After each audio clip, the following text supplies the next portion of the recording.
मेरे साथ इस वक्त मौजूद हैं हरियाणा बीजेपी से राज्यसभा एमपी सुभाष बराला। बातचीत करेंगे कि मुद्दों पर।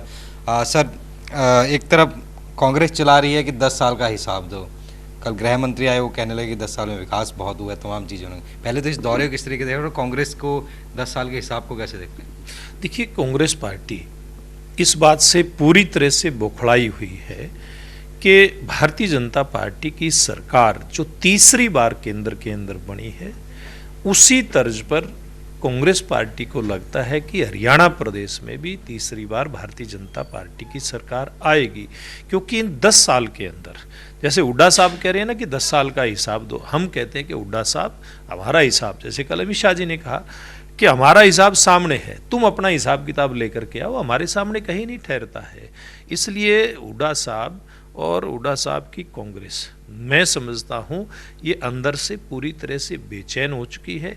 इनको लगता है कि जो पूर्व में एक हरियाणा प्रदेश का एक पिछले कुछ चुनाव से एक ऐसा रुझान चला आ रहा है कि जिस पार्टी की सरकार केंद्र में बनती है, हरियाणा प्रदेश उसी पार्टी की सरकार प्रदेश के अंदर बनाता है।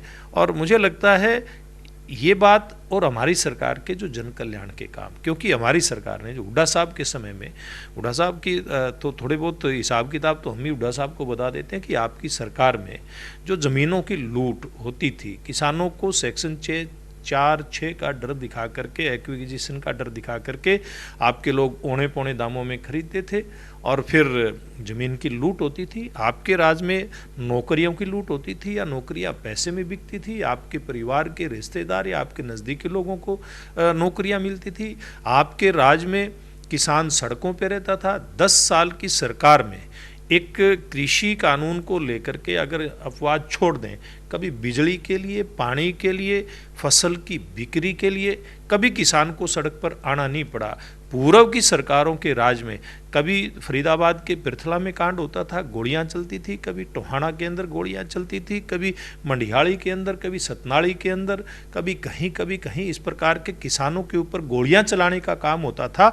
भारतीय जनता पार्टी की सरकार में कभी भी बिजली को लेकर के, पानी को लेकर के, फसल के रेट को लेकर के, फसल की बिक्री को लेकर के कभी ऐसा कोई आंदोलन नहीं हुआ।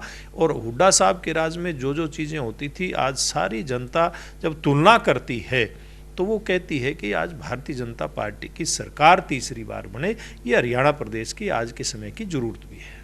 तीसरी बार सरकार बने, लेकिन जो सहयोगी हैं, नयनपाल रावत का सुबह चल रहा है सब जगह की वो पार्टी से समर्थन ले रहे हैं, पहले ही कुछ समर्थन वापस हो चुके हैं।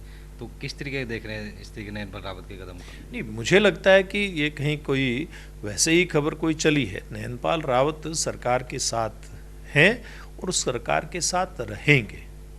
इसके अलावा बजट आ रहा है और आप सांसद, बसौर सांसद, पूर्णकालीन बजट आपका होगा, तो क्या मांग रहेगी और क्या हरियाणा के संदर्भ में कैसे देखते हैं चीज़ें? देखिए, मुझे लगता है कि जैसे नरेंद्र मोदी जी सबका साथ सबका विकास, इस नारे को ध्यान में रख करके और देश के लिए और देश के हर वर्ग के लिए, हर मद के लिए बजट में प्रावधान करते हैं।